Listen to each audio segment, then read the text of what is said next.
গোপাল নন্দীগ্রামে যাবে শুনে গোপালের প্রতিবেশী এক গোঁড়া বৈষ্ণব এসে গোপালকে বলল, নন্দীগ্রামের পরম বৈষ্ণব ত্রিলোচনের ছেলে বটুকের সঙ্গে মেয়ের বিয়ে দিয়েছি। তুমি যখন নন্দীগ্রামে যাচ্ছ তখন আমার জামাইয়ের একটু খোঁজ নিও। নিন্দুকেরা নানা কথা বলে, কিন্তু আমার জামাইকে তোমার খুবই ভালো লাগবে। গোঁড়া বৈষ্ণব বংশের ছেলে ভালো না হয়ে যায় কোথায়? অনেক বেছে বেছেই তো মেয়েকে ওখানে বিয়ে দিয়েছি। দিন সাতেক পরে গোপাল যখন নন্দীগ্রাম থেকে ফিরে এলো, সেই বুড়ো বৈষ্ণব ভদ্রলোক তখন গোপালের কাছে জামাইয়ের খোঁজ নিতে এলো। ওহে গোপাল, আমার জামাইয়ের সঙ্গে দেখা হয়েছে? দেখা হয়েছে বই কি, আমি তো দিন সাতেক বলতে গেলে আপনার জামাইয়ের ওখানেই ছিলাম। তাই নাকি? তবে তো ভালোভাবেই পরিচয় হয়েছে।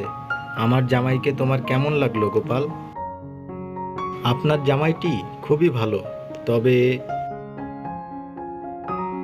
তবে কি গোপাল? গোঁড়া বৈষ্ণব ওরা এই একটু পেঁয়াজ খায় আর কি। বলো কি গোপাল, পেঁয়াজ খায়? ওর বাবা গোঁড়া বৈষ্ণব, বৈষ্ণবের ছেলে হয়ে পেঁয়াজ খায়? রোজ কি খায় তাই বলে? এই মাঝে মাঝে খায়, যখন একটু মাংস টাংস খায়।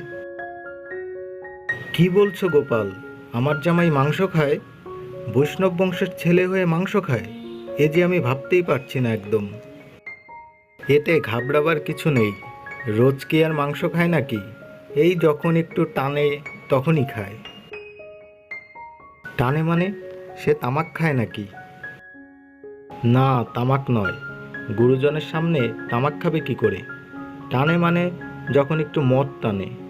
তবে আপনার জামাইয়ের বেশ জ্ঞানগম্যি আছে বই কি। সবার সামনেই কি আর মদ টানে?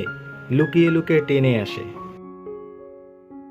কি বলছো গোপাল, আমার জামাই মদ খায়? রোজ কি আর মদ খায় নাকি? এই যেদিন একটু এদিক ওদিক যায় সেদিনই কেবল খায়। এদিক ওদিক যায় মানে কি? এই পাড়ায় টাড়ায় যায়, বুঝলেন না? বেশ্যা পাড়ায়। মেয়ে ছেলেরা তো মোটেই ভালো নয়, ওদের পাল্লায় পড়ে মাঝে মাঝে মদ টানতে হয়। গোপালের কথা শুনে বৈষ্ণব ভদ্রলোক আর স্থির থাকতে পারলেন না, অস্থির চিত্তে বাড়ি ফিরে গেলেন।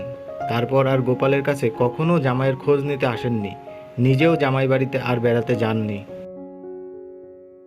বন্ধুরা, ভিডিওটি যদি আপনাদের ভালো লেগে থাকে অবশ্যই লাইক, কমেন্ট এবং শেয়ার করতে ভুলবেন না। ধন্যবাদ।